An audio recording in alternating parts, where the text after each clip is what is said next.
Time for a little Friday fun with spare change. Today we are joined by Jolynn Kent and Jarrod Randolph. So, have you been watching what's going on at Starbucks? It isn't just brewing coffee these days. The company is also taking on the government shutdown. Starbucks took out ads in major papers like the Wall Street Journal to promote its three-day petition signing event. It pushes for lawmakers to compromise on the budget and reopen the government. And that's not all. Starbucks also, they gave away free coffee to anyone who bought a beverage for another customer as a way to encourage lawmakers to come together right now, to quote the Beatles. It was the Beatles. And if that wasn't enough, one Washington, D.C. Starbucks is even collecting cash for furloughed workers. Now, some may say it's nice for Starbucks CEO Howard Schultz to show his support, but critics argue he should stay out of politics and stick to making coffee. So, Joe, has he jumped the shark? I think this is something he's done before. 2011, there was a bunch of bickering in Washington. He's doing it again. It's going to be a little less effective because last time he said, affect your politicians more directly, but we're talking about it. This is a great advertisement for Starbucks. Bingo.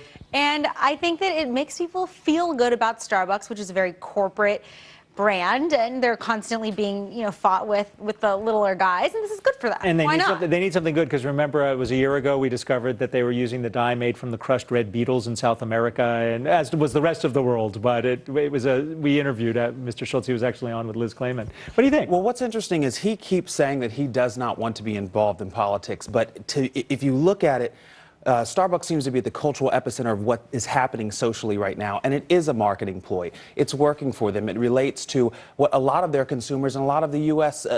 Population feels about what's happening with the U.S. government. They want them to fix the problem. This is a way for him to initiate the fact that we are concerned and we're aware of what's happening. The fact is, a lot of CEOs have been speaking out this week. You can go to fixthedebt.com. You can go to the Business Roundtable to see major CEOs in the United States saying, get your act together, Congress. So is he just echoing what his peers are doing? He also seems to set precedents. They did this with gun control. He's done this with campaign finance reform, and now he's moved on to the government.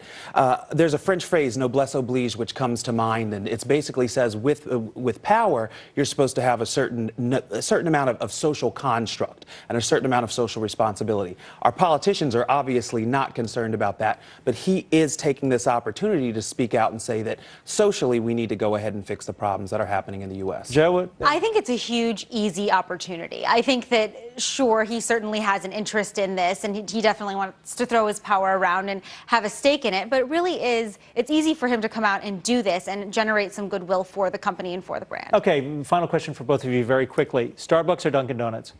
Ooh, Starbucks. Starbucks or Dunkin' Donuts? I have to say Dunkin' Donuts. I'm with you on Dunkin' Donuts. And not to be rude, but take a shot of this guy's guns. What do you bench? I mean, through the freaking suit. A lot. All right. Jarrod, Randolph, right? and Joe, I appreciate you both being here. Up next, who made money today? Who says there's no money to be made in solar power? This guy just made nearly $200 million because of it. We're going to have the answers right after this. You can never have too much money. Just got paid today, got me a pocket full.